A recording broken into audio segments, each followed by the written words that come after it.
불확실한 시장에 맞설 차별화된 투자 전략 12월 15일 머니쇼 플러스 시작합니다. 네, 지금 우리 증시 마감됐습니다.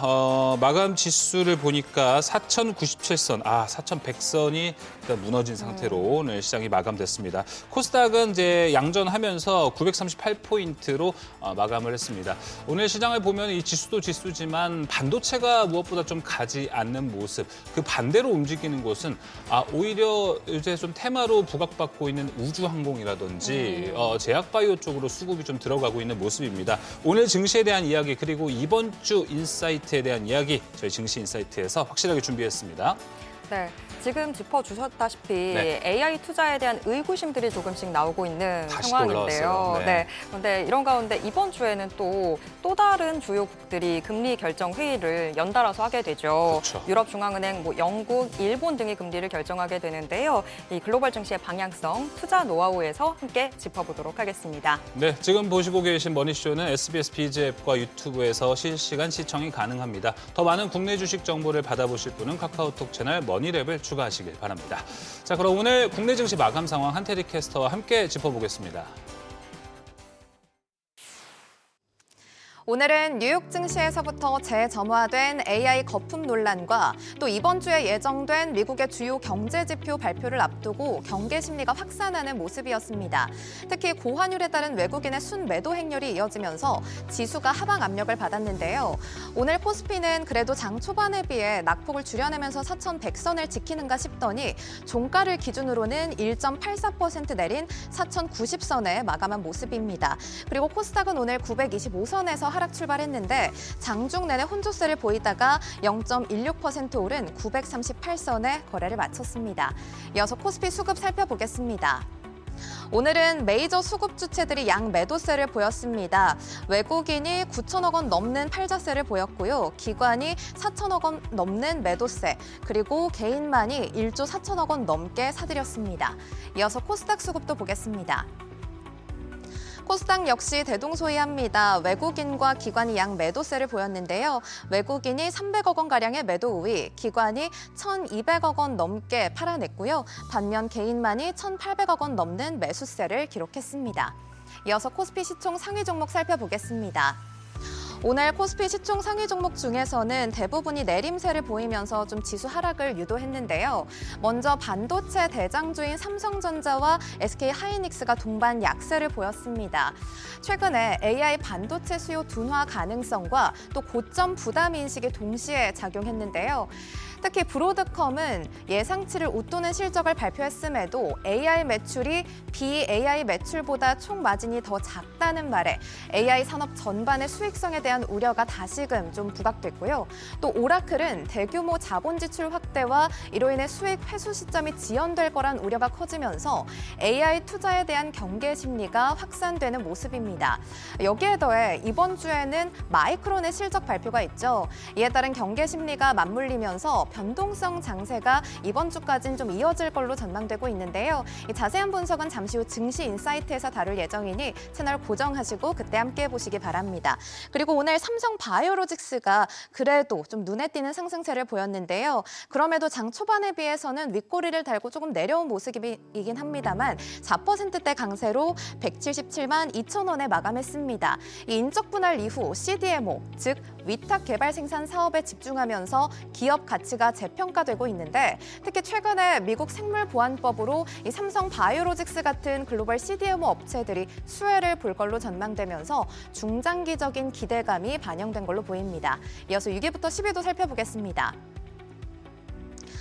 일제히 하락세를 보인 가운데 먼저 두산 에너빌리티가 이 카타르에서 가스 복합 발전소에 주 기기를 공급하는 수주 계약을 체결했다고 밝혔는데도 하락세를 면치 못했습니다. 오늘 3% 넘게 빠지면서 77,100원에 마감했고요. 그리고 시총 10위 자리가 지금 바뀌어 있죠. 전일장에서는 한화 에어로스페이스가 좀 급등해줬었는데 이 투자 경고 종목으로 지정되면서 시총 10위 자리가 KB금융으로 바뀐 모습입니다. 오늘 KB금융은 0.9%대 하락세로 12만 4,900원에 장을 마감했네요. 이어서 코스닥 시총 상위 종목도 보겠습니다. 먼저 알테오젠이 장 후반 들어서 그래도 소폭 반등해준 모습입니다. 0.69%대 강세 시연해줬는데요. 전일장에서 미국 할로자임과의 분쟁 이슈로 급락했었는데 이 할로자임이 문제를 제기한 특허는 물질 특허가 아닌 제조 방법 특허이기 때문에 알테오젠이 ALT-B4를 생산하는데 영향을 미치지 않는다는 분석이 나왔습니다. 오늘 종가는 43만 6천 원에 마감한 모습이고요. 그리고 에코프로비엠도 2%대 강세로 17만 9,700원. 그리고 ABL 바이오가 오늘 3%대 강세 시연했습니다. 이 ABL 바이오는 일라이릴리를 비롯한 글로벌 빅파마들에 더해 추가적인 기술 이전을 예고했었는데요. 다음 달에 미국에서 열리는 JP모건 헬스케어 컨퍼런스에 참석한다는 소식에 추가 기술 이전에 대한 기대감이 고조되고 있습니다. 오늘 종가는 19만 5,800원입니다. 이어서 6위부터 10위도 보겠습니다. 오늘 대형 바이오주들 크게 오르거나 내리는 종목 없이 좀 눈치 보기 장세를 펼쳤던 하루였습니다. 아무래도 시총 1위인 알테오젠이 좀 흔들리다 보니 이외의 제약 바이오주들도 주가에 제대로 된 방향성을 잡지는 못하는 모습인데요. 일단 코오롱 티슈진이 1%대 약세 보였고 리가캠 바이오가 0.9%대 강세, 펩트론도 0.3%대 소폭 강보한 마감했고요. HLB가 2% 넘게 빠졌습니다. 이렇게 제약 바이오주들이 방향성을 잡지 못하는 가운데 그래도 미국 기준금리 인하에 대한 기준금리 인하에 대한 반등 기대감과 또 앞으로 비만 치료제를 비롯한 시장 확장 모멘텀 그리고 기술 이전이나 내년에 임상에 대한 모멘텀들이 여전히 남아있기 때문에 언제 제약 바이오주 랠리가 찾아와 줄지는 좀 지켜봐야 할 부분으로 보입니다. 이 제약 바이오주에 대한 분석 역시 잠시 후 다룰 예정이니 주목해 주시기 바랍니다. 이어서 특징 섹터 확인해 보겠습니다. 스페이스X가 IPO를 염두에 두고 월가 투자은행 선정 작업에 착수한 걸로 전해졌습니다. 이에 따라 우주 산업이 AI 다음으로 주목을 받을 거란 분석이 나오면서 투자자들의 관심이 높아지고 있는데요. 이에 따라 우주항공 분야를 단순한 테마성 섹터가 아니라 실제로 실적을 내는 기업을 위주로 제대로 살펴볼 필요가 있다는 분석이 나옵니다. 특히 컨택은 오늘 수주 계약 공시를 했는데요. 올해 연말 기준 수주 잔고가 최소 450억 원 이상, 최대 500억 원에 이를 걸로 예상된다고 밝히면서 실적 성장 궤도에 본격 진입했다는 분석이 나옵니다. 오늘 9%대 강세로 9,450원에 마감했고요. 이외 HVM도 10%대 강세로 36,150원, 이외 종목들도 일제히 오름세를 보이면서 마감했습니다. 한국과 미국 정부의 로봇 산업 육성 정책 기대감이 지속되면서 오늘도 로봇주들이 강세입니다. 특히 내년에 휴머노이드 로봇의 초도 생산이 본격화되면서 관련 산업 전반에 새로운 밸류체인이 형성될 걸로 전망되고 있는데요. 이에 따라 그동안 기대감에 머물렀던 이 로봇 산업의 내러티브가 실제 수주와 매출로 확인되면서 수혜 기업들의 기업 가치도 중장기적으로 우상향할 가능성이 크다는 분석이 나옵니다. 오늘 원익홀딩스가 22%대 급등하면서 37,500원에 마감했고요. 이외 종목들도 일제히 오름세를 보이면서 마감했습니다. 오늘 달러 원 환율은 2원 70전 내린 1,471원에 마감했습니다. 외국인의 국내 주식 매도 흐름이 이어지고 있고 또 AI 거품론에 따라 위험 회피 심리가 확산되면서 달러가 안정세를 찾을 수 있을지에 대한 분석들이 많이 나오고 있는데요. 언제쯤 이 달러 원 환율이 안정세를 찾을 수 있을지는 계속해서 지켜봐야겠습니다. 이렇게 오늘장 흐름부터 특징 업종까지 살펴봤는데요. 이어서 오늘 밤 개장하는 뉴욕 증시 대비는 안자은 캐스터와 함께 해보시죠. 지금까지 오늘장 브리핑이었습니다. 올해 상승장을 주도해온 인공지능 관련 종목에서 투매가 나오자 지난주 금요일 뉴욕 증시는 일제히 하락 마감했습니다. 마감 상황 보면 다우 0.51% 하락했고요. 나스닥이랑 S&P 500 1% 넘게 하락 마감했습니다. 시총 상위 종목들 보시면 애플과 테슬라를 제외한 M7 기업 대부분 빠졌습니다. 오라클, 브로드컴이 불러온 이 AI 수익성 우려에 필라델피아 반도체 지수는 5% 넘게 급락하기도 했는데요. 엔비디아도 보시면 3% 넘게 하락 마감했습니다. 시총 6위부터도 보면 브로드컴의 이 급락은 시장 분위기를 압도했습니다. 테슬라는 선방했지만 시장 전체의 흐름을 바꾸기엔 역부족이었고요. 버크셔 해서웨이와 일라이 릴리는 다시금 방어적인 성격이 부각됐습니다. 이렇게 시장의 위험 자산 회피 심리가 퍼지자 가상 자산 시장도 조정 흐름을 보였습니다. 비트코인은 지난주 금요일까지만 해도 93,000달러 선에서 거래됐지만 주말 사이 88,000달러 선까지 급락 후 오전 11시 기준으로 89,000달러에서 거래 중입니다. 전문가들은 89,000달러가 붕괴되면서 1차 지지선이 86,000달러라며 이 선마저 무너지게 되면 깊은 조정이 나타날 수 있다고 분석했습니다. 종목 리포트도 확인해 보시죠. 지난주 브로드컴이 공개한 실적 자체에는 시장 예상치를 다 웃돌았습니다. 주당 순이익 그리고 매출 모두 컨센서스를 상회했고요. UBS는 목표 주가를 472달러로 하면서 매수 등급을 유지했습니다. 하지만 시장은 이제 11% 넘게 급락하면서 브로드컴에 대한 불신을 보여줬습니다. 시장의 반응이 정반대였는데 그 이유가 무엇인지 바로 이어지는 CEO의 발언에서 확인할 수 있었습니다. 네, 호크탄 브로드컴 CEO는 AI 매출, 총 매출이 BAI 매출보다 낮다고 언급했습니다. AI 관련 수주 잔고는 6개 분기에 걸쳐서 730억 달러 규모로 상당하지만 2026년 AI 매출 가이던스는 제시하지 않겠다고 밝히면서 시장 기대에 제동을 걸었습니다. 시장은 내년 매출을 공개하지 못할 정도로 이 매출에 대한 확신이 없다고 판단했습니다. 즉, AI 매출이 크다는 점은 확인됐지만 얼마나 남길 수 있는지에 대한 답은 브로드컴의 발목을 잡게 됐습니다. 결국 이런 걱정이 계속되는 건 AI 경쟁의 승자가 단 한 명일 거라는 분위기가 퍼졌기 때문인데요. 각 기업들은 이제 살아남기 위해 AI 경쟁에 사활을 걸었습니다. 오픈 AI는 전문적인 지식 업무 수행에 뛰어난 이 모델 GPT 5.2를 발표했는데요. 앞서 구글의 제미나이 3이 성공하자 지난 모델을 출시한 지 한 달 만에 새 모델을 내놓은 겁니다. 이뿐만이 아닙니다. 이제 기술을 넘어선 인재 경쟁으로 번지고 있습니다.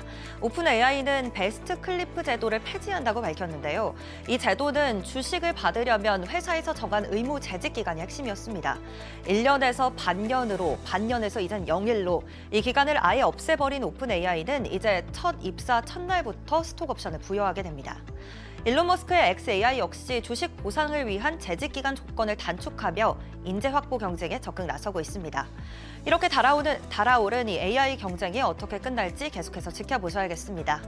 마지막으로 오늘장 이번 주 주요 일정들 살펴보겠습니다. 이번 주 초반에는 미국 경기와 고용 흐름을 살펴볼 수 있는 지표들이 나옵니다. 오늘 밤에 뉴욕 제조업 지수가 나오고요. 화요일에는 고용 지표가 나옵니다. 예고한 대로 10월치를 건너뛴 11월 고용 보고서가 발표되는데요. FOMC에서 고용을 더 주목해서 보고 있다고 한 만큼 눈여겨봐야겠습니다. 또 S&P 글로벌에서 나오는 제조업 서비스업 PMI 지수가 발표됩니다. 수요일에는 마이크론의 실적이 예정되어 있어 반도체 업종 투심을 가늠할 수 있겠습니다. 목요일부터도 살펴보시죠. 목요일에는 11월 CPI 지수가 나옵니다. 현재 11월 CPI는 작년보다 3.1% 상승했을 것으로 예상되고 있는데요. 이 물가지수가 예상치보다 높으면 내년 금리 유지에 힘을 실어주기 때문에 지켜봐야겠습니다. 마지막으로 금요일에는 일본의 기준금리 결정이 예정되어 있습니다. 현재 금리를 인상할 거란 분석이 우세한데요. 만약 실제로 올린다면 엔캐리 트레이드 청산 우려가 다시 한번 시장을 흔들 수 있습니다. 이 밖에도 미국 미시간대 이 소비자 심리 지수가 예정되어 있습니다. 지금까지 뉴욕 증시 전략이었습니다.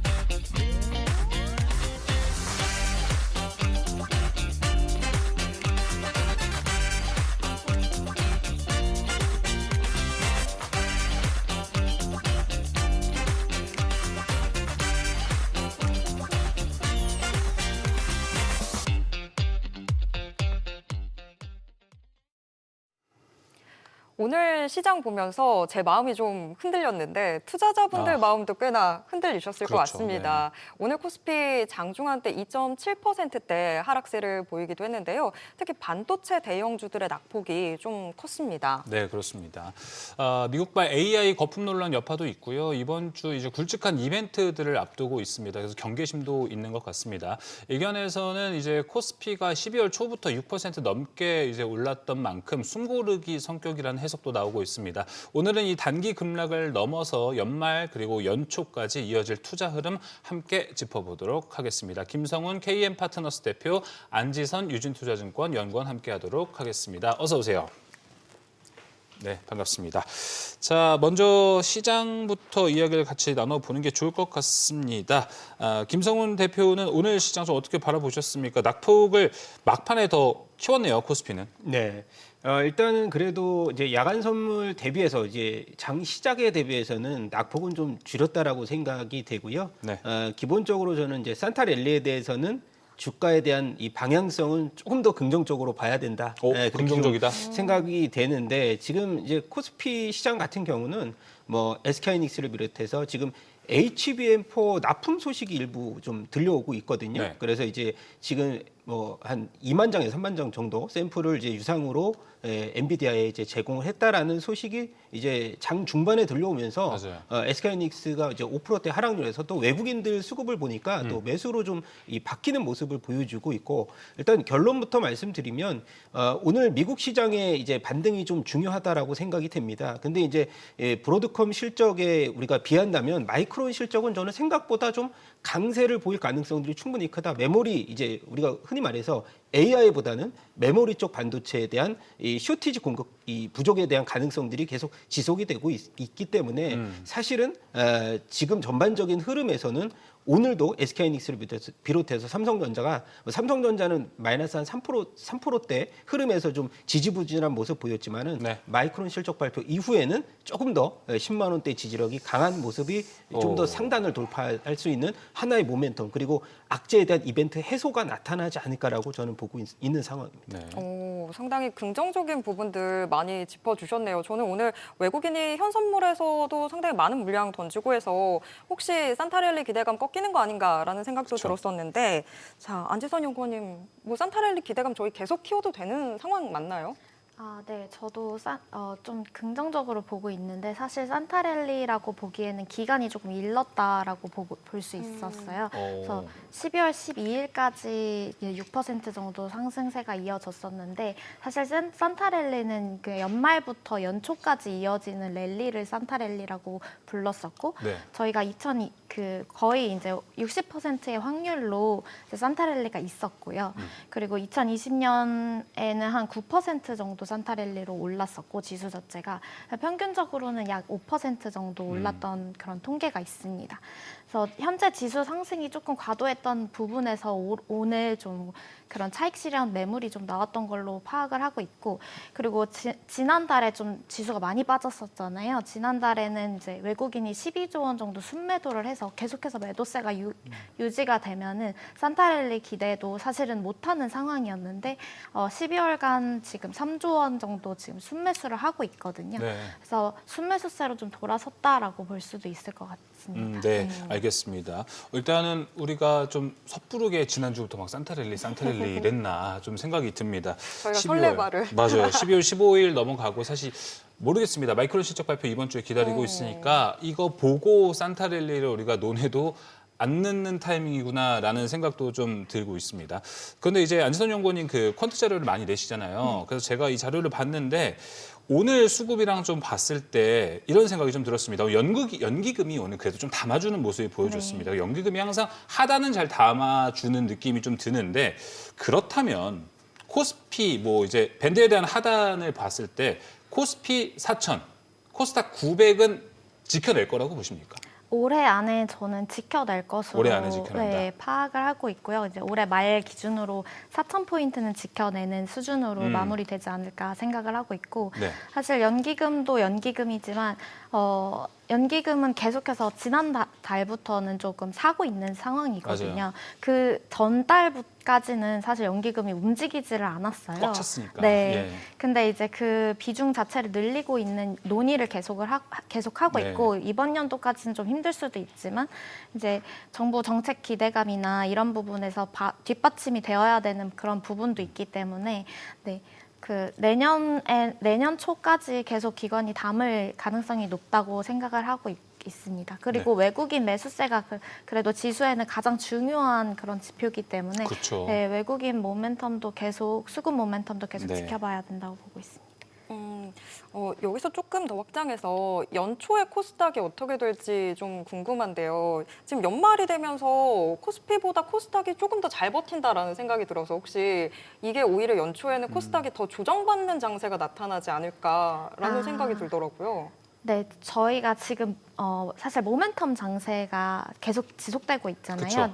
올해 5월부터 이제 모멘텀 장세가 지속되고 있는데 내년 상반기까지는 상고 하저를 저희 그 모든 매크로 보는 애널리스트 분들께서 상고 하저를 예상을 하고 있어서 상반기 내까지는 모멘텀 장세가 이어질 것이라고 보고 있는데 네. 이 모멘텀 장세가 이어지려면 그 어떤 정책 모멘텀이나 수급 모멘텀, 이익 모멘텀이 따라와 줘야 되는데 이 1월 달에 사실 그런 트럼프 행정부의 정책 모멘텀이나 이재명 정부의 정책 모멘텀도 계속 지속이 될 예정이잖아요. 근데 이제 코스닥을 부흥시키겠다고 하는 정책 모멘텀이 계속 나오고 있는 상황이기 때문에 그 부분에 있어서는 코스닥도 계속 이제 코스피에 네. 맞춰서 오를 수 있는 그런 흐름을 보일 거라고 예상을 하고 있습니다. 알겠습니다. 오늘 두 분 이야기 좀 종합해 보면은 우리가 좀 기대감을 가지고 시장을 바라봐도 되지 않을까 이렇게 좀 생각이 듭니다. 대표님 아까 말씀 또 긍정적으로 해주셨잖아요. 그렇다면 대표님 관점에서 오늘 시장을 쫙 보셨을 때 코스피가 이렇게 빠졌을 때 오늘은 담는 게 좋았을까요? 아니면 그래도 조금 더 지켜보는 포지션이 좋았을까요? 담는 게 좋은데 사실 섹터별로 너무 차별화가 지난주부터 이어졌기 때문에 네. 어느 섹터에 어느 종목을 담느냐가 제일 중요한 시장일 것 같아요. 그러니까 우후죽순처럼 모든 이제 섹터 종목들이 오르는 시장은 아니잖아요. 그렇죠. 상대적으로 보면은 악재가 아직까지 도사리고 있는 반도체 시장에서는 투자 심리가 굉장히 위축이 돼 있어서 오늘 같은 경우에 핵심 포인트는 이벤트가 끝나자 내년까지 이어질 수 있는 뭐 우주항공 테마에서 선별적으로 낙수 효과를 보일 수 있는 밸류체인 종목들이 굉장한 또 강세를 보였었고 네. 그리고 시장에서 보면은 지금 이제 산타랠리에 대한 기대감들은 충분히 아직까지 남아있는 모습에 개인 매수세가 좀 이어지는 모습들을 보이면서 지수를 좀 방어를 해줬는데 사실 이 지수가 어느 정도 방어가 되면 또 외국인들이 추가적으로 이 지수의 방어를 좀 더 위로 방향으로 끌어줄 수 있는 그런 모멘텀들이 확대가 된다. 이제 환율이 안정화가 돼야 되겠죠. 네. 그렇다고 하면은 지금부터는 분할 매수 쪽으로 저희는 이제 그렇죠. SK하이닉스라든가 이런 쪽을 마이크론 실적 발표 전후로 일부 포트폴리오를 좀 더 담는 전략도 저는 조금 더 이제 이익률 확대 차원으로는 중요하다. 그리고 포트폴리오 분산 차원으로도 제가 아까 전에 뭐 우주항공 테마라든가 로봇 테마를 말했지만 편중을 너무 되면은 사실 리스크 일부에 이제 노출될 수도 있어서 아까 말씀드렸던 반도체가 이제 기회적인 차원으로는 낙폭이 있을 때마다 포트폴리오 일부 채워나가는 전략도 긍정적이다라는 말씀 드려보고 싶습니다. 네. 뭐 포트폴리오 구성할 때 지금 반도체 정도는 뭐 50에서 60%는 충분히 좀 채워놔야 될 것 같고 그 외가 이제 뭐 제약 바이오로 갈래 아니면 오늘 좀 올랐던 우주항공으로 갈래 이렇게 좀 분산을 해볼 것 같은데 여기에 대한 전략 이야기를 지금부터 본격적으로 나눠보도록 하겠습니다. 먼저 반도체 이야기를 좀 먼저 해봐야 될 것 같은데 대표님 오늘 보셨다면은 일단은 저가에서 들어가자 이런 전략. 그럼 마이크론 실적까지는 기다려야 되는 겁니까?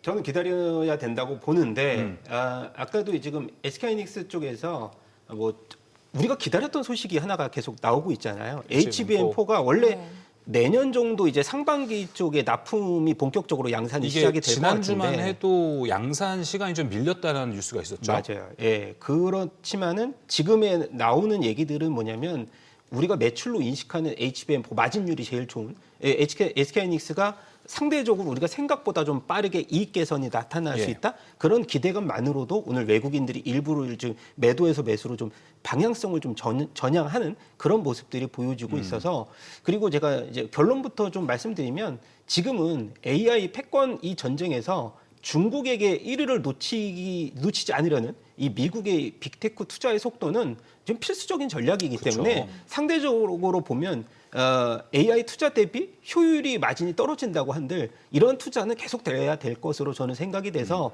이것은 단기 노이즈로 우리가 받아들였으면 좋겠어요. 그리고 지금은 SK하이닉스를 비롯 삼성전자도 이런 이격이 좀 벌어졌던 구간을 메꾸는 구간이라고 생각을 하시면 될 것 같고 미국 시장 빅테크 업종 대비해서 우리나라의 SK하이닉스나 삼성전자 사실 밸류도 싸고요. 상대적으로 외국계에서도 우리나라에 관심이 굉장히 많은 쪽이 반도체 메모리 쪽이거든요. 그래서 그런 부분들 감안했을 때는 상대적 매력도는 지금의 미국 빅테크보다는 우리나라 반도체에 있다고 저는 봅니다. 그러니까요. 아까 그래서 말씀을 좀 종합해서 해주신 것도 이야기를 좀 정리해 보면은 AI도 AI지만 반도체도 그 안에 들어가잖아요.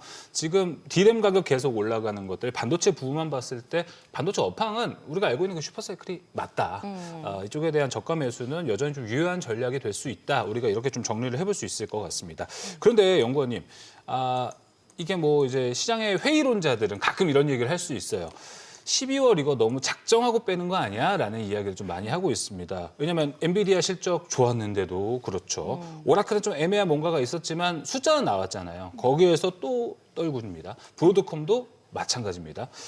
마이크론도 이거 똑같은 거 아니야? 이런 회의론도 좀 올라오고 있는데 여기에 대해서는 어떻게 생각을 좀 하실지요? 네, 지금 일단 시장 가이던스 자체가 너무 높은 상황이었어가지고 눈높이가 높다? 네, 그래서 그 실적이 그 가이던스 대비해서 많이 못 나온 경우에는 좀 주가가 하락하는 경향이 있었던 거이고 계속 이제 AI 버블론에 대해서 네. 논의가 되고 있기 때문에 그런 이제 실적 발표 같은 이벤트가 있으면 그거에 좀 과민 반응하는 그런 시장 장세가 이어지고 있는 것 같은데 지금 말씀하셨다시피 그 마이크론 17일 발표가 예정되어 있는데 그렇습니다. 그것도 HBM 매출이 이제 가이던스 자체가 전분기 대비 50% 이상 상승하는 거를 지금 예상을 하고 있거든요. 그래서 그거 대비해서 사실 50% 이상이 나오면은 좀 좋겠지만 50%만 나와도 사실 굉장히 실적이 잘 나온 편인데도 이제 사람들은 실망 매물이 좀 나올 수 있다는 그런 걱정을 하는 것 같습니다.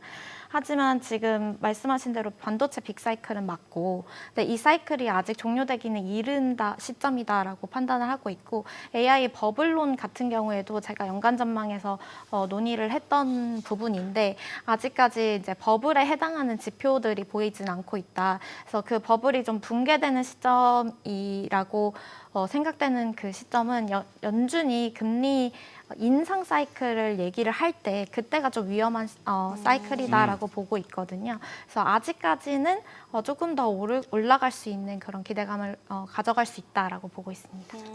그러면 어차피 시장은 실적이 어떻게 나오든 또 꼬투리를 잡을 테니 네. 그럼 그때를 이용해서 우리가 주워갈 수 있는 기회가 되는 걸까요? 뭐 삼성전자든 SK하이닉스든. 저는 그렇게 보고 있고 내년 상반기에는 어찌됐든 저희가 여러 가지 정책 모멘텀들이 발표가 될 거기 때문에 미국이랑 한국에 다 포함해서 그래서 그런 모멘텀을 따라갈 수 있는 그런 기회가 되지 않을까라고 볼 수 있습니다. 알겠습니다. 그러면은 저 퀀트를 또 하시니까 뭐 이게 퀀트라고 해서 드리는 질문은 아닌데요.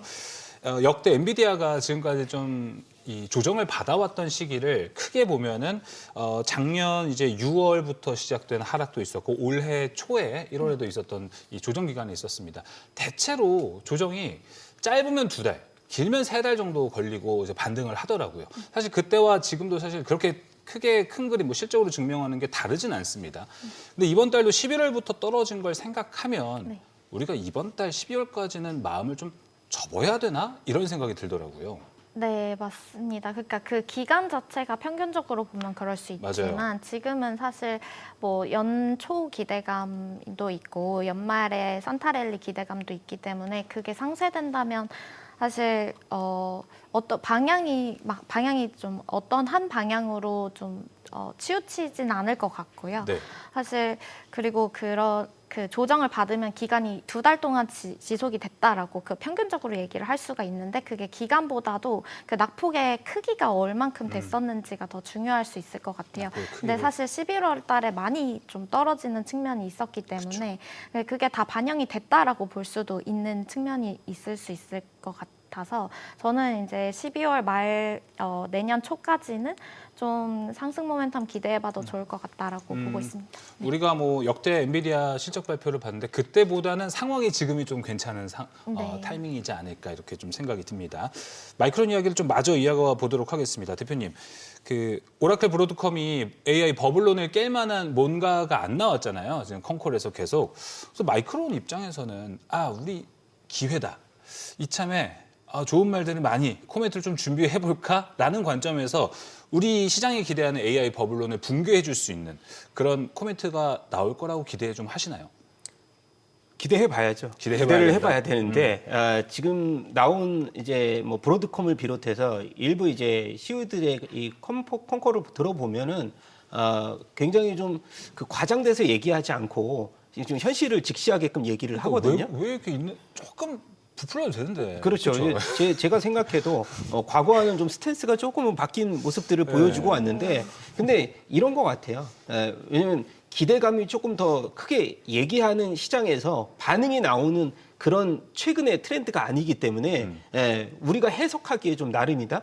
마이크론 같은 경우도 실적이 굉장히 매력적으로 나왔음에도 불구하고 시장에서는 그거를 이제 해석을 좀 반대로 해석할 수도 있잖아요. 그게 이제 어찌 보면 투자 심리적인 요인이 되게 강할 수도 있어서 뭐 개인적으로 제가 아까도 어떤 말씀을 드렸냐면 상대적으로 마이크론이 실적 발표하고 하락을 한다 한들 국내 시장에서 삼성전자, SK하이닉스는 미국 시장 타격을 좀 덜 받을 수도 있다라는 말씀. 왜냐하면 월가에서의 우리나라를 보는 시장 분위기가 좀 달라졌기 때문에 뭐 상대적으로 보면 저는 그 이제 미국 시장의 여파보다는 환율에 대한 이 방향성이 좀 더 중요하지 않을까라고 보고 있어서 지금 이제 환율에 대해서 뭐 간략하게 우리가 얘기를 한다면.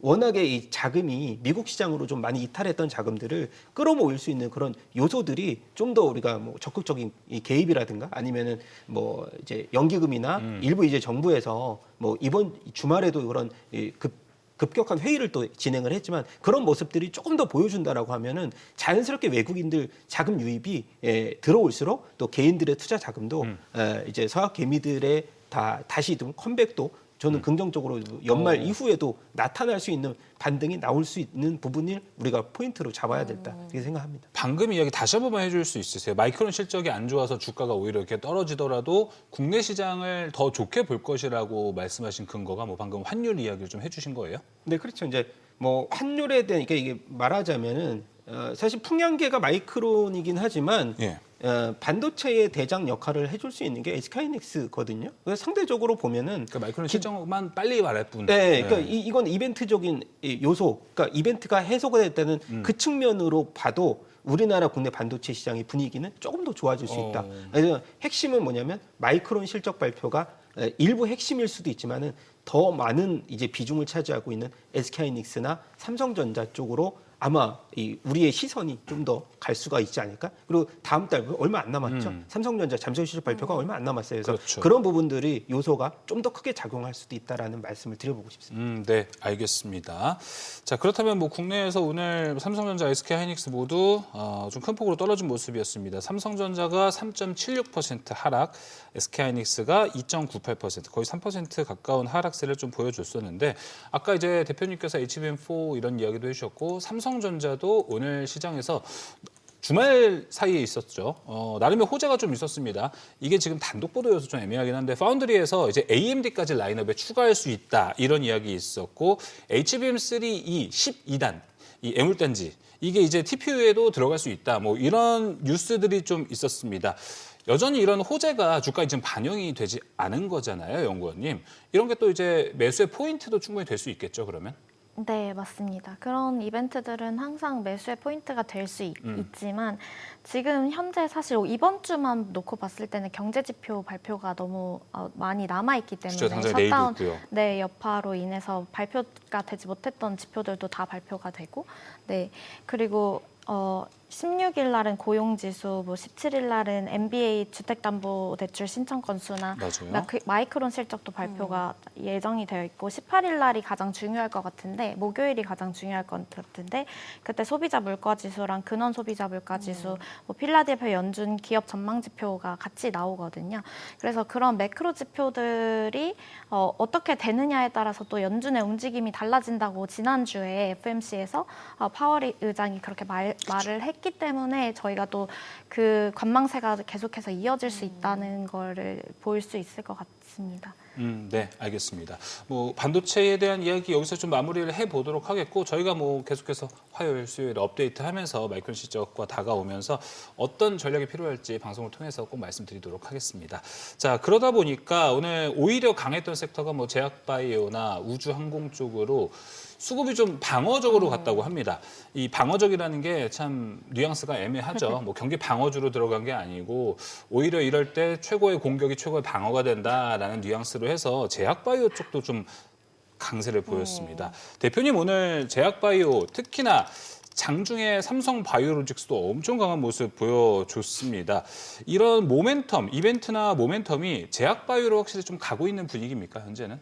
네, 일단은 이 트럼프의 헬스케어 정책의 핵심 아젠다가 이 수급적인 요인으로서 굉장히 좀 우리나라에 우호적으로 작용을 하고 있다고 보는데 어찌 보면은 연말까지 이제 이 생물보안법이 이제 이 통과 이슈가 있거든요. 거기에서 가장 수혜를 많이 받는 쪽 중심으로서 오늘도 반등폭이 많이 나왔다고 보실 수가 있을 CDMO. 것 같은데, 그렇죠. 뭐 바이오로직스라든가 아니면은 에피스홀딩스가 벌써 이제 시작점 60만 원대 이 증권사들이 목표 주가를 많이 내놓지는 않았지만은 TP 61만 원대를 오늘 그냥 70만 원대까지 앞자리가 바뀌면서 돌파를 했습니다. 네. 일단 지금으로서는 글로벌 이 CDMO 시장에서 뭐 원료 의약품에 대한 판도가 좀 바뀔 수도 있다. 저는 그렇게 보고 있고 뭐 삼성이나 셀트리온이나 지금 SK 그리고 뭐 롯데 뭐 동아 소쇼 이 다 증설 투자 행렬을 계속 보이고 있고 그것에 대한 기회를 선점하겠다라는 그런 투자에 대한 아무튼 방향성이 아닌가라고 보고 있고 우리나라뿐만이 아니고 일본이라든가 태국도 지금 중국의 이 CDMO 관련된 빈자리를 계속 노리려고 하고 있기 때문에 아마도 지금 시장에서는 수급적인 요인도 굉장히 중요한 반면 실적 같은 경우도 굉장히 중요한데 삼성 바이오로직스에 대해서 이제 이 레포트 분석이 오늘 새롭게 나오면서 이렇게 좀 기세 상승으로 내뿜었는데요. 맞습니다. 지금 보면은 삼성 바이오로직스가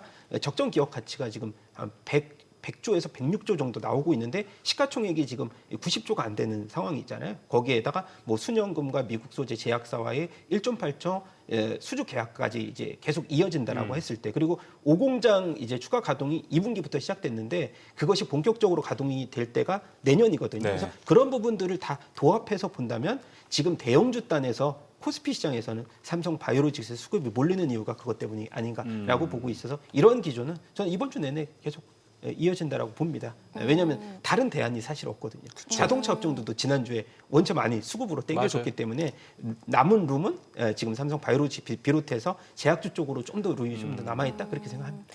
대표님 말씀 종합해 보면 제약 바이오주 안에서도 올해는 뭐 비만 치료제주들이 더 많이 오르기도 했었는데 이제는 그럼 CDMO 쪽이 훨씬 더 상승 여력이 높다 이렇게 보시는 걸까요?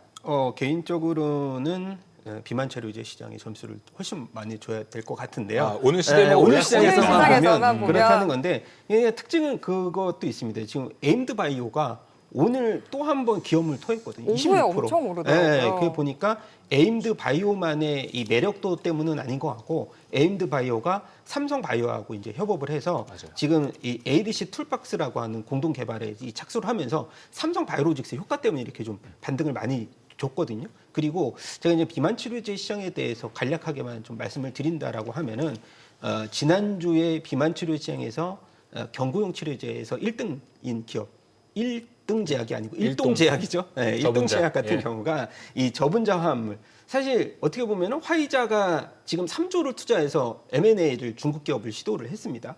거기에 일동제약을 봤더니 일상도 완벽하게 완전 효능이 상대적으로 보면 오포그리프로는 더 좋게 나왔었고 맞아요. 근데도 불구하고 중국 기업을 일상 들어간 기업을 3조에 샀다. 그리고 일동제약이 지금 시가총액이 1조 3천밖에 안 됐는데 네. 불구하고 지금 내년에 이상까지 들어가는데 증권가에서는 이 플랫폼 가치만으로 2조에서 4조까지 보고 있거든요. 네. 그런 분, 어찌 보면은 지금 고분자 펩타이드 기반의 고분자가 흡수력도 부족한데 가격은 더 비싸다. 그럼 만약에 오프그로플린 내년에 상용화 시작되면 일동제약의 가치가 얼마나 될까? 이거를 그렇죠. 지금 시장에서 많이 보고 있잖아요. 그래서 저는 뭐 AD 시장도 좋고 CDMO 시장도 좋고 다 좋지만 성장률로 보면은 비만 치료제 시장을 따라갈 수는 그렇죠. 없다라고 봅니다. 그래서 오늘 좀 낙폭이 좀 있었지만 맞아요. 일동제약이 이유가 없이 낙폭 왜냐면 차익 실현도 나와야죠. 한 네. 2, 3일 동안에 50%를 땡겨놨기 때문에 맞아요. 일부 차익 실현이 있습니다.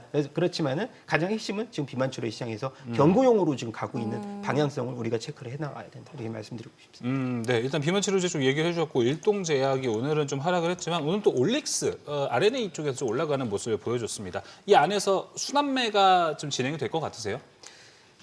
순환매는 당연히 진행이 될 건데요.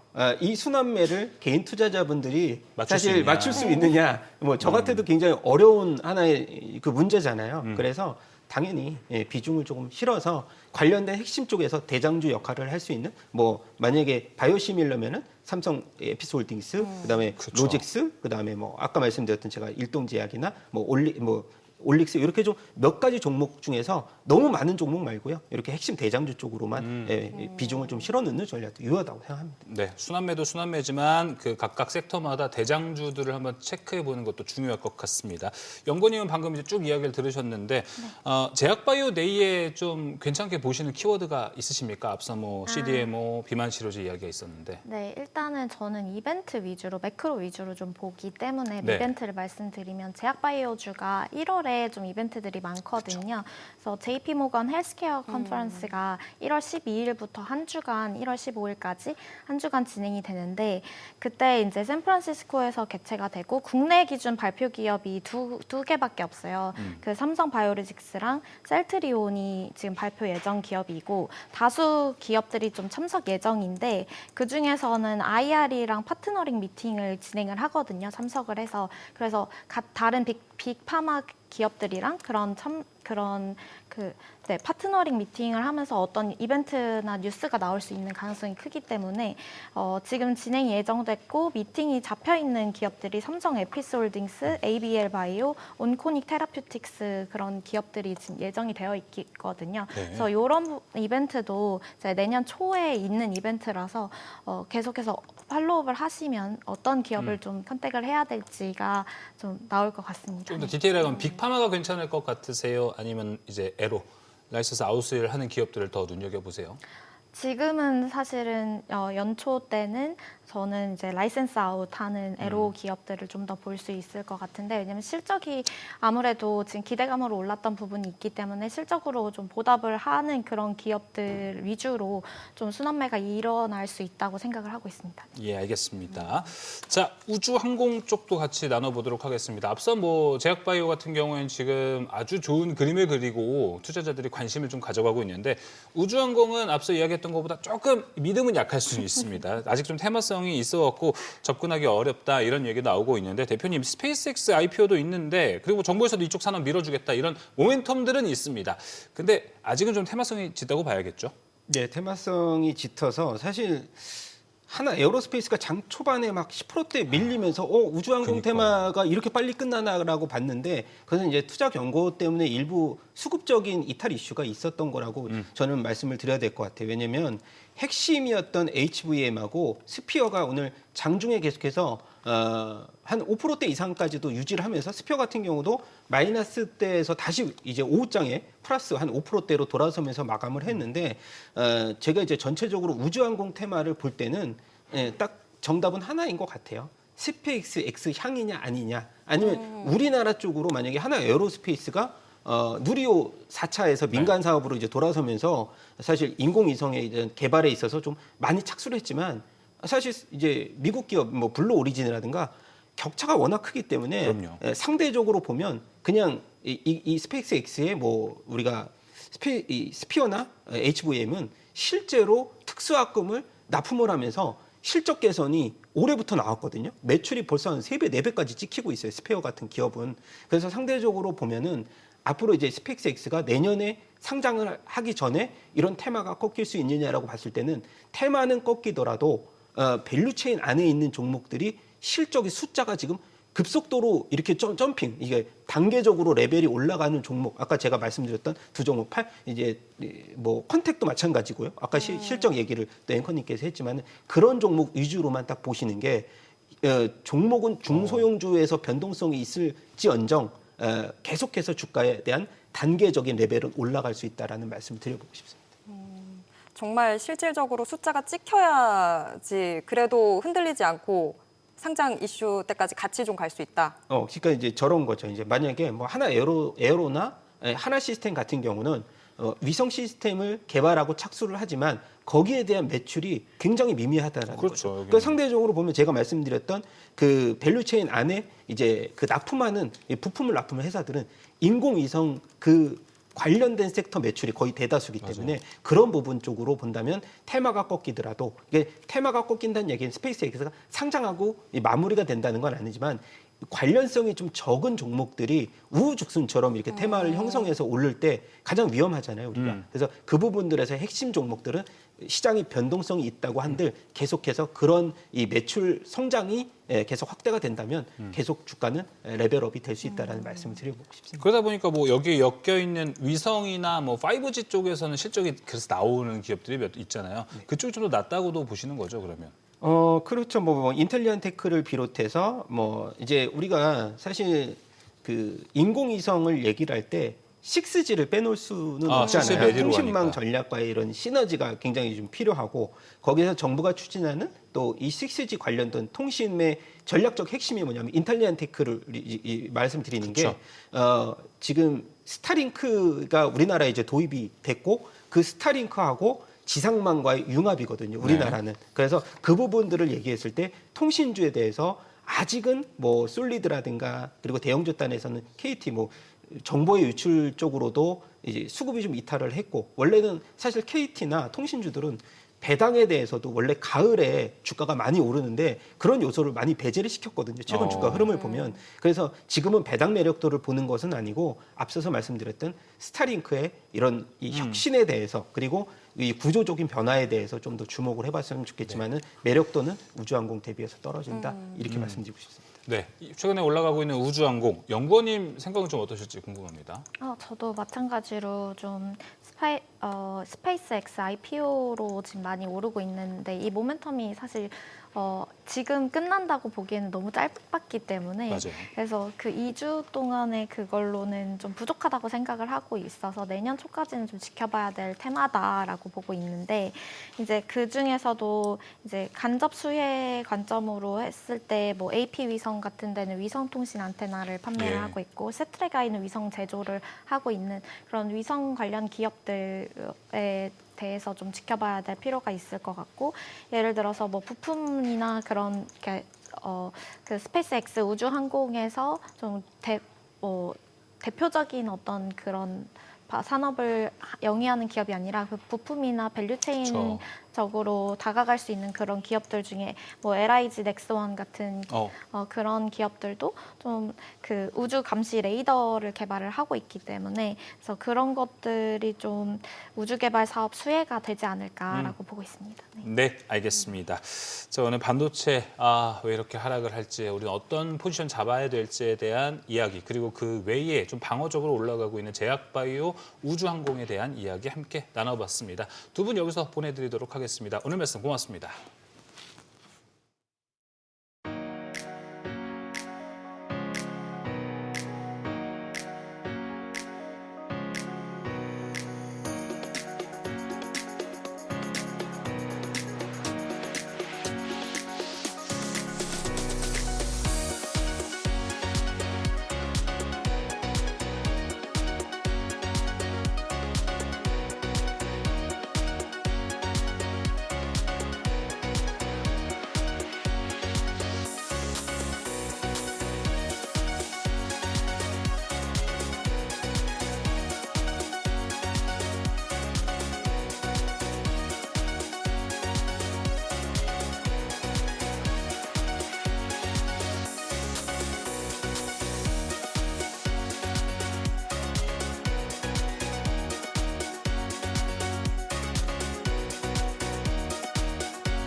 지난주 금요일 뉴욕 증시가 오라클에 이어서 브로드컴 CEO의 발언으로 또 한 번의 충격을 입었는데요. 그런데 이번 주도 이 주요국 통화정책 결정이 계속 줄줄이 대기 중이라 마음을 놓을 틈이 없습니다. 네, 맞습니다.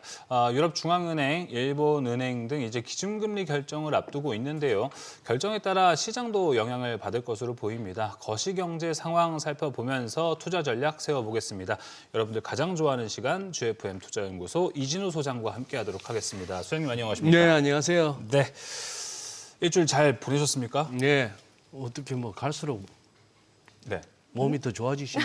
오늘 자켓이 좀 작습니다. 자켓이 작았어. 그래서 착시 현상이 아마 좀 있지 않았을까 이렇게 좀 생각이 듭니다. 아유, 시장은 암만 그래도 뭐 웃으면서 살아야죠. 네, 맞습니다. 시장이 참 쉽지가 않은데 결국에는 저는 지난주에 또 월요일에 이제 소장님과 함께 이야기 나눴던 게 네. 너무 좋았고 그래서 시간 관계상 일본 이야기 하려고 그냥 딱 잘렸거든요. 오늘 딱 중요한 타이밍이 된 것 같습니다. 네, 네. 그래요. 뭐 일본 얘기 하기 전에 그래도 FMC 한번 살짝 복귀 한번 하고 갈까요? 좋죠. 리뷰를? 네. 원인을 봐야죠. 네. 아니 이제 언제부턴가 이 FMC 당일날만 봐서는 안 되고 그러고 나서 한 2, 3일 더 봐야 그러니까 뒤늦게 반영, 뭔가 시장 반영. 오늘 네, 시장 네. 반영. 그리고 이번 또 FMC에 대해서도 뭔가 좀 설왕설래가 많잖아요. 그 브로드컴도 마찬가지 아닙니까? 뭐 실적 그렇게 좋게 나왔고 한데 도대체 시장 반응을. 컨퍼런스 콜에서 뭐 얼마나 버벅거렸길래 시장이 그렇게 실망을 했는지. 미리 연습 좀 하고 나왔으면 좋겠어요. 이게 단순히 버벅거렸던 이슈 때문일까요? 아니면은 시장이 좀 무거웠을 수가 있죠. 그래서 이렇게 서로 눈치 보다가 네. 막 떨어지니까 나도 일단 좀 줄이고 볼까? 뭐 이런 심리가 맞아요. 있었던 것 같은데 지금 이제 제일 궁금한 건 그거잖아요. 지금 이 FMC는 나름대로 제가 내린 해석은 FMC는 뭐 하나하나 뜯어보겠습니다만 미리 말씀드리자면 제가 내린 결론은 우리는 그만 쳐다봐라. 우리는 시장 부러뜨릴 우리 연준 때문에 시장이 어떻게 됐다 소리는 결코 듣고 싶지 않다. 우리 탓하지 마라. 예. 사실 보면 이렇게 월간 차트 같은 걸로 크게 보면은 네. 뉴욕 증시가 이렇게 크게 한번 뚝뚝뚝뚝이 끊기고 저 피거나 다시 이렇게 바닥치고 올라오고 할 때는 항상 보면 그 연준의 통화 정책이 싹싹 돌았을 때였어요, 그죠? 그런 것들이 있었기 때문에 지금 어떻게 보면은 몇 년째 랠리였고 금년 들어서는 4월달에 그 상호 관세 때문에 오는 충격, 그 이후에도 랠리가 오고 해서 안 그래도 조금 시장은 많이 달려왔고 이런 상황에서 괜히 연준 때문에 결국 잘 가던 시장이 부러졌다 소리는 듣지 않게끔 여러 가지 장치를 갖다가 마련은 했는데 그러고 나서 보니까 이제 시장이 연준 탓하기도 뭐하고 실적 탓을 하자니 실적도 나쁘지는 않고 뭐지? 하는 이제 자꾸 이제 그런 상황이 되었습니다. 예. 오늘도 뭐 우리 공식이잖아요. 외국인들이 현 선물 그렇게 팔아제끼면은 개인이 적극적으로 샀다기보다는 저 아래쪽에 대놨다가 이것이 그냥 매수 당하는, 네. 예, 매수. 당하는, 예. 우리나라 말에 수동태가 없어서 그런데 그렇죠. 네. 그냥 BPP. PP. 예. 그렇죠. 비동사 영어 플러스 열심히 공부하셨어요? 비동사 플러스 PP. 예. 과거 분사. 과거 예. 완료. 과거 완료. 예. 맞아요. 자, 그런데 이거 이 표현 웃기지 않습니까? 첫 번째 슬라이드에. 그동안에 호키시컷 뭔가 매파적인 금리 인하 소리는 들었는데 작년에도 들었고 그런데 이번에는 끝나고 나니까 월가에서 진단하기를 도비시 호키시컷이랍니다. 다 갖다 붙였어. 이게 뭐냐고요, 그러니까. 비둘기적이면서도 매파적인 뜨거운 아이스 아메리카노 네. 이렇게 돼버린 거죠. 뜨거운 아이스 아메리카노 얼음 많이. 예. 그런가요? 자, 이 여기도 제로 해지의 사파가 참 시사하는 바가 있죠.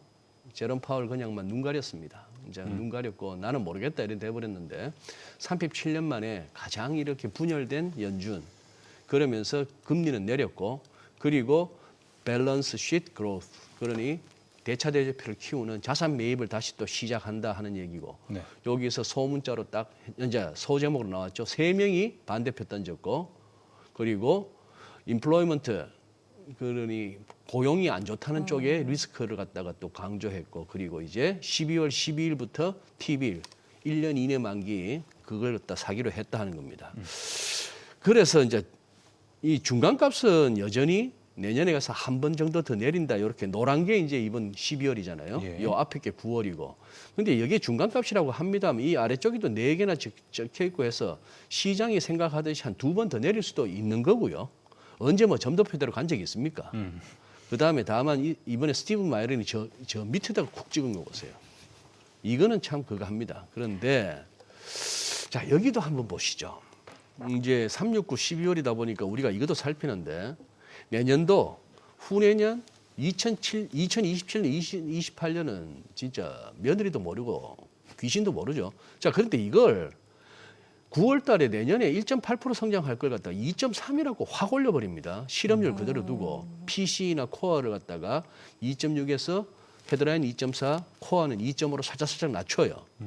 근데 사실은 6월 달에는 이걸 갖다가 실업률도 높이고 인플레이션 전망도 올려서 굳이 갖다 붙이자면 스태그플레이션적인 경기 전망이었고 9월 달에 와갖고 실업률을 살짝 낮추면서 인플레가 올라가니까 연준이 다시 또 인플레를 걱정하나 싶었던 그런 상황이었고 그렇다가 이제 12월에 와서는 성장률대로 올리면서 인플레이션은 또 내려간다. 야, 이런 세상이 오면 참 좋겠는데 어쨌거나 자기들은 골디락스래요. 네. 이거는 결국은 우리 탓하지 말고 알아서들 하세요. 조금 많이 달려온 것 같습니까? 그러면 알아서 줄이시고 아직도 이거 초입으로 보세요. 아직도 갈 길이 먼 것 같습니까? 그러면 계속 들고 가시든지 더 사세요 이겁니다.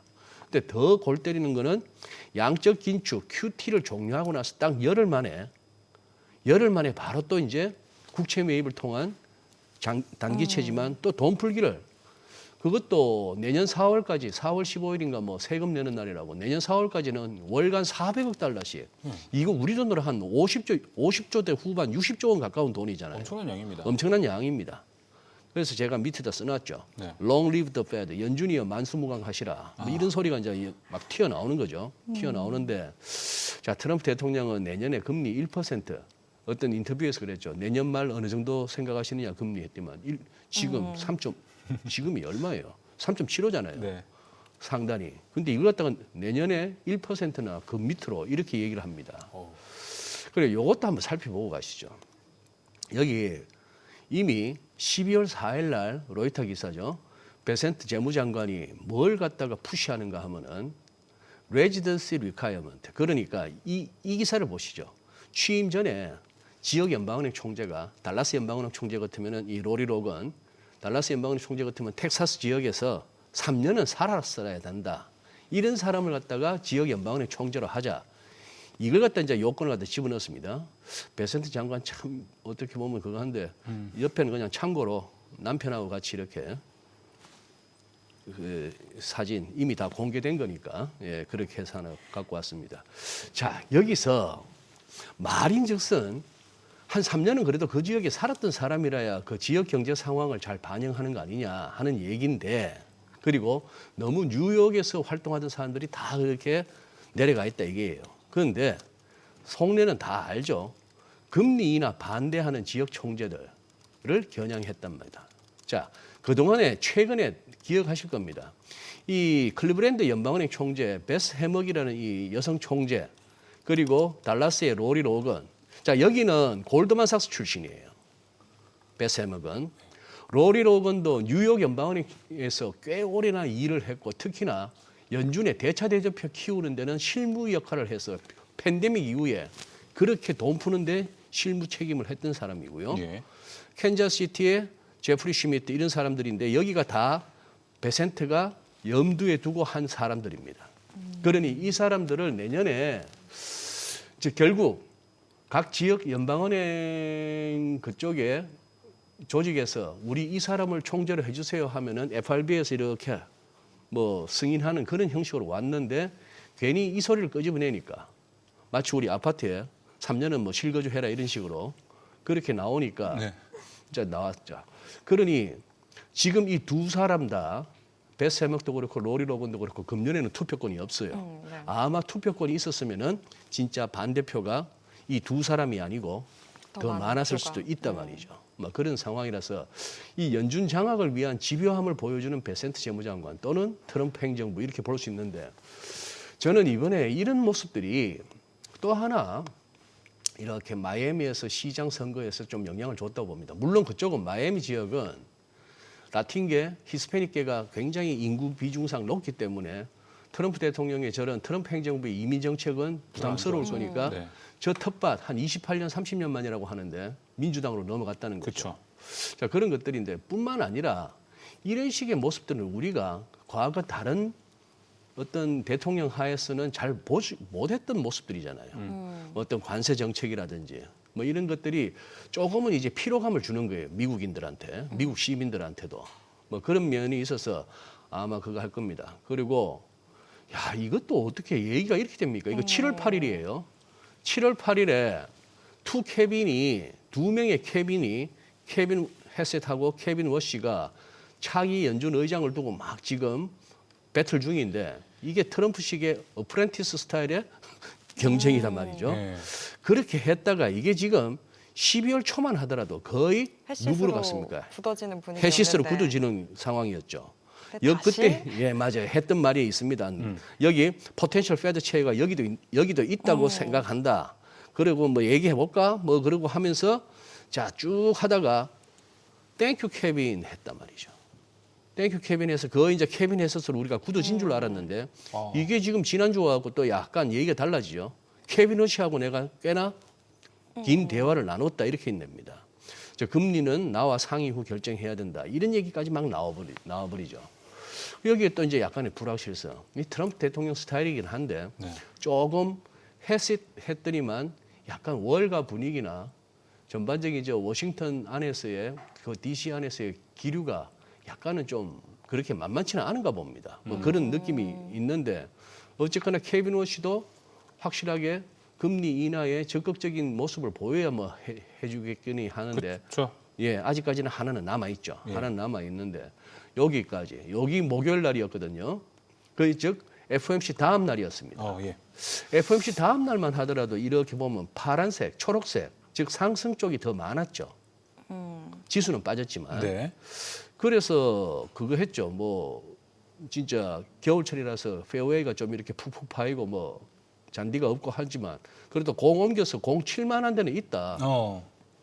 굳이 증시에서 돈을 빼서 도망갈 게 아니고 다우나 S&P 500 중에 그냥 기술주가 아닌 그런 쪽으로 갈만하다 싶은 네. 느낌이었고 그런데 금요일 날은 특히 이쪽에 갑자기. 테크주 쪽이 좀 더 빨개집니다. 예. 그리고 약간 파란색이 좀 줄어들고 그런데 별로 저는 지금 이게 무슨 그리드나 탐욕이나 극단적 탐욕 수준이 아니고 아직도 시장에 공포와 탐욕 지수는 이 정도란 말이죠. 아직도 공포 단계예요. 그리고 1년 전도 47이었습니다. 이게 지금 떨어졌다 올라간 건가요? 아니면 저 상태에 이 정도 익스트림 피어까지 왔다가 좀 올라왔죠. 그렇죠. 11월에 저 정도까지 떨어졌죠. 맞아요. 그래서 제 얘기는 1년 전에 47 그렇다고 해서 지금 우리 1년 전보다 못한 거 없잖아요. 미국 장이. 네. 그리고 빅스가 잘 안 오르네요. 빅스가 잘 안 올라서 문제는 이제 기술주들 중에 과한 밸류에이션 부담이 있는 쪽은 어떤지는 몰라도 그러면 시장 전체적으로 무너지는 장이냐? 그건 아직 아닌 것 같아요. 예, 뭐 그런 식으로 지금 일단 미국 장은 뭐 그렇게 보고 싶습니다. 뭐 최근에 러셀 올라갔던 것도 그러면 이 부분에 대해서 좀 예. 반영이 된다라고 보시는 거겠네요. 예, 그러니 뭐 아직까지 예를 들어서 그런 거죠. 참 어떤 제가 진행했던 프로그램에 댓글을 달아주신 어떤 이제 시청자분이 유튜브 라이브예요. 예, 그 댓글에서 그런 표현을 쓰셨어요. 부채의 바다 위에 종이배가 떠다니는데 그분 그 표현에 제가 조금 더 하자면 크고 작은 종이배들이 많은 것 같아요. 큰 종이배들은 국가적 차원, 그 다음에 부채의 바다 위에 더 작은 종이배들은 기업 차원에서 뭐 그런 식으로 할 수 있겠는데 이 종이배가 이 부채의 바다 위에서 종이배라서 더 위험한 거 아니에요? 위험하고 이 언제까지 이 바다가 잠잠해서 종이배라도 이렇게 떠다닐 수 있겠냐. 이거 한 번만 그거 해버리면 하는데 그때는 아닌 것 같다는 거죠. 아직은 그때는 아닌 것 같고 조금은 더 버틸 수 있는 것 같고 그래서 지금 다들 조금 줄일 부분 줄이고 도망갈 때 찾고 아니면 조금 옮겨 타는 그게 우리나 미국장에서나 좀 이렇게 로테이션 성격으로 나타나는 거 아닌가 싶습니다. 그래도 지수 차원에서 보면 지금 좀 부담스러운 시장이지 않을까요? 그래요, 맞아요. 슬기 씨 표현이 맞는 게 저 같은 차티스트 입장에서는 예, 이게 지금 극복해야 되는 단계가 왔어요. 네. 이거 보세요. 지금 S&P 500 위클리입니다. 이때 코로나죠. 이때 코로나고 코로나 랠리 쭉 왔죠. 그다음에 연준이 약간 긴축으로 돌면서 조정 왔죠. 네. 그러고 나서 이렇게 왔고 금년에 4월 달까지 쿵 하고 나서 여기까지 왔는데 우선 여기 이 과매수 국면은 우리가 인식하고 있고 자, 그다음에 여기서 보세요. 이 피보나치 선의 의미 이것도 하나 엘리트 파동 이론에서는 그렇게 따집니다. 뭐 이렇게 상승 파동에 대해서도 따질 수 있고 조정 파동에 대해서 이 조정 국면에서의 이 하락폭에 대해서 1.618, 2.618 뭐 이런 것들이 항상 또 기술적으로 의미가 있단 말이에요. 네.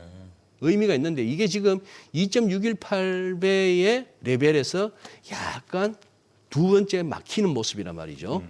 그런 말씀이에요. 그래서 단숨에 치고 올라가기는 사실 버거운 레벨이에요. 그리고 이거 데일리로 보시죠. 데일리로 보시면 여기서 보시면은 요때가 이거 뭐야? 왼쪽 어깨 머리 오른쪽 어깨인가 했던데 이걸 갖다가 존 윌리엄스 뉴욕 연방은행 총재가 12월에 금리 내릴 것 같아 하고 나서 이렇게 쭉 당겼단 말입니다. 그래서 헤드앤숄더에서 목선이 부러지는 거는 방지를 했는데 지금은 또 뭘 또 넘어서야 되나 하면 또 하나의 허들이 여기서 책에 나오는 이중천정에서 막히나 하는 그걸 또 극복해야 된단 말입니다.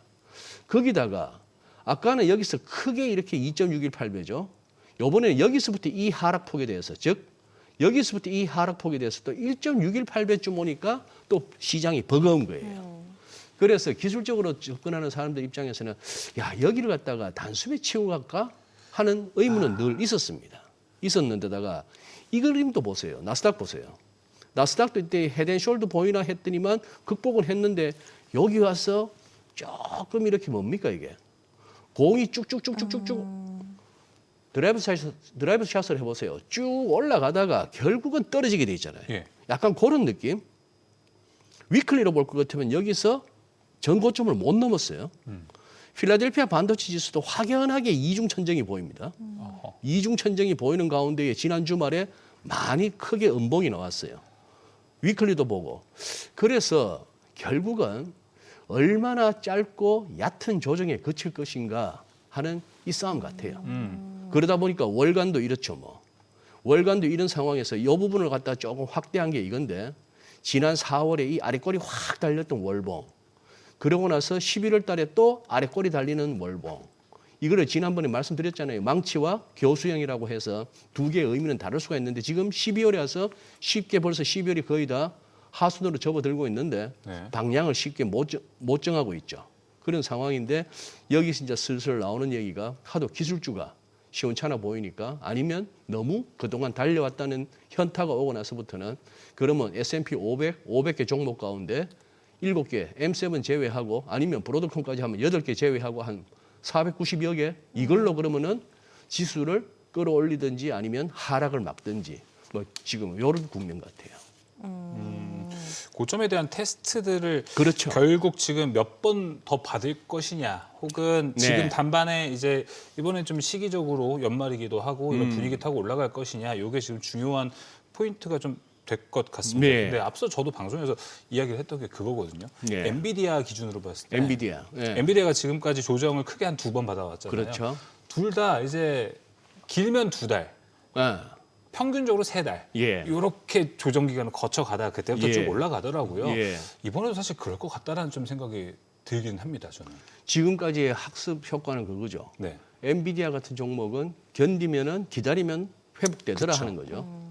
그리고 지금 오늘도 우리 수급 주체별로 보면은 또 개인이 거래소에서 1조 4천억, 1조 5천억까지 사버렸지 않습니까? 네. 그러니 오늘같이 급락으로 출발하는 날 개인들이 적어도 1조 이상으로 사고 넘어가면 그 다음 날은 또 털고 나올 기회가 있었잖아요. 지금까지는. 그렇습니다. 예, 그런 상황이 돼서 또 이제 그렇게 하는 거죠. 그런데 이제 결국은 얘들 어떨까요? 지금 이거 지난주 9일 날 거 혹시나 싶어서 한번 제가 캡처를 해놨는데 빌 게이츠는 모르는 게 없는 사람이니까 네. 뭐 백신에 대해서도 알고 기후에 대해서도 알고 무슨 뭐 농업에 대해서도 알고 만물 박사인데 AI는 하이퍼 컴피티티브 진짜 피 튀게 엄청난 경쟁적인 경쟁이다. 예. 뭐 톰리 그 양반도 이번에 얘기했다면서요. AI 기업 중에 한 90%는 사라질 거라고. 그러니 그런 상황입니다. 그리고 그때 나왔던 얘기가 진짜 중국에 H200 살까? 뭐 이런 얘기 했고 네. 뭐 베트남 증시 얘기는 다음에 한번 하죠. 하는데 네. 브로드컴 한번 보시죠. 자, 이러니 제가 지금 제목을 이렇게 잡았습니다. 문제는 디스파이트예요. 지금 이거 보세요. 이 유튜브 썸네일 보세요. 브로드컴 스탁 falls. 브로드컴 주가가 떨어지는데 despite earnings beat. 아니 실적은 시장 예상했다가 더 상회하고 했는데 이 despite. 그럼에도 불구하고 이게 참 애매한 단어죠. despite. 얼도우 뭐 이런 것도 있고. 예. 그래서 영어 공부 많이 하는데요. 한번 물어봤어요. 챗GPT한테 야 엔비디아하고 한번 비교해줘봐 했더니만 매출 약 절반이죠. 엔비디아의 순이익은 매출에 비해서 순이익은 0 더 적죠. 시총은 뭐 한 3분의 1 정도? 네. 그런데 PER은 엔비디아가 43배로 나오는데 브로드컴은 75배로 나옵니다. 정확한 숫자는 아니에요. 이런 것들도 PER 같은 거는 어떻게 잡느냐에 따라서인데 자 이런 차트를 보면서 그러니 디스파이트가 나올 수밖에 없는 거죠. 거기다가 얘도 문제 아닙니까? 오라클 상장 이후 모습이 다 나오는데 이러던 이 오라클이 여기까지 왔는데 자 이게 지금 문제는 이 멋있는 장면을 했음에도 불구하고 이렇다는 거예요. 헛방이냐 싶은 생각이 들고 이 스타게이트 말이에요. 1월 달에 트럼프 대통령 취임 다음 날 만들었던 이 빅 이벤트. 기자회견 할 때까지만 네. 해도 참 그거 분위기가 했는데 좋았는데. 거기다가 이 그림도 우리 시청자 여러분 여러 번 보셨을 거 아닙니까? JP모건 리포트에 나왔던 이 데트 에퀴티 그러니 자기 자본 대비 부채 비율이에요. 남들은 지금 이 정도인데 혼자 이렇게 불쑥 올라온 게 오라클입니다. 그러니 여기는 문제는 디스파이트 제가 제목을 안 바꿨네요. 여기서 문제는 빚이에요. 빚. That. 예, 대비죠. 데시죠. 같은 뒤로 가네요. 지금 이런 얘기 자꾸 나옵니다. 오라클 debt trades like junk. 오라클의 회사채는 투자 정크 본드처럼 취급당하고 예. 그래서 CDS 스프레드는 막 뛰어오르고 뭐 그런 상황이 됐습니다. 그런 상황이 됐으니까 지금 얘들이 이제 지수를 깔아먹는 거죠.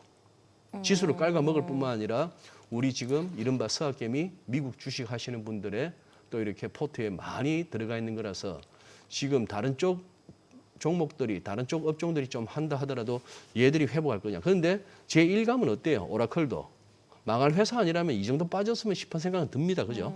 예, 뭐 그런 상황이라서 여기서 못 빠져나와서 망정이지. 여기서 못 빠져와서 여기까지 기다렸는데 여기 와서 던지는 거 그것도 답은 아니라고 봅니다. 아 맞습니다. 그죠? 예, 그냥 뭐 할 수 없어요. 이거는 버텨야 지금. 됩니다. 이 소나기는 피하고 예, 다시 또 기다려야죠. 지금은 뭐 가드 딱 올리고 네. 최대한 일단 버티고. 아웃복선 공이 느낌으로. 울리기까지 예. 버텨야죠. 네 맞습니다. 일단은 뭐 오라클, 브로드컴 이야기까지 함께 좀 주셨습니다. 지금 뭐 시장의 원흉이라고 좀 같이 볼 수 네, 있을 네. 것 같은데 이 흐름들 앞서 이야기 나눠봤는데 이번 주 마이크론 실적 발표 있잖아요. 예. 얘네가 좀 반전을 줄 것 같으세요? 아니면은 반전을 줘야만 하는 흐름이죠. 저는 이제 아니 브로드컴 보고 나서는 마이크론도 실적 좋고 나서 또 흠집 잡기로. 주가 빠져버리면 할 말 없는 겁니다. 예, 그래 되면은 뭔가 이 지금 약간 다들 후달리는 거죠. 후달리는 거라서 지금 그래요.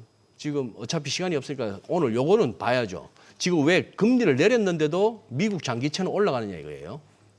기준금리를 내렸는데도 불구하고 30년물은 그 이후에 이틀 올라갑니다. 예. 자, BOJ는 지금 당장 이달 목요일이에요. 네, 맞습니다. 네. 목요일인데 더 올라가지는 않습니다만 이쯤 왔어요. 얘 보세요. 0.3, 0.4 하던 게 3.4가 왔으면 이거 도대체 이자 부담이 얼마나 몇 배나 늘었습니까? 그렇죠. 이 차트에다 제가 지금 제목을 이렇게 달랐습니다. 더 올라도 괜찮으시겠어요? 아니면 뭐 다른 대사 있잖아요. 감당하실 수 있겠어요? 네. 뭐 이런 거. 지금 여기까지 왔는 상황에서 어차피 올리긴 올릴 것 같은데 네. 얘도 궁금하고요. 여기서 진짜 흘러내릴 건지 엔이 강세로 갈 것인지 요거 중요합니다. 네. 거기에 따라서 우리 달러원 환율도 같이 내려갈 줄라는지 목요일 날 한번 지켜보시죠. 알겠습니다. 네. 아, 수장님과 함께하는 투자 노하우 시간은 항상 해도 좀 부족하다. 저희가 제작진의 추가 편성을 한번 건의해 보도록 하겠습니다. 19일 날 하나만 네. 앱스틴 파일 어떻게 공개되는지도 19일 날 나옵니다. 19일 여기까지 감사합니다. 하면 될 것 같습니다. 네. 수장님 여기서 보내드리도록 하겠습니다. 오늘 말씀 고맙습니다. 네, 감사합니다. 네, 오늘 머니쇼 플러스 저희가 준비한 소식은 여기까지입니다. 모든 투자 판단의 책임은 투자자분들께 있다는 점 알려드립니다. 네, 여러분의 모든 경제 SBS 비즈가 함께하겠습니다. 저희는 내일 오후 3시 30분에 다시 찾아뵙겠습니다. 고맙습니다.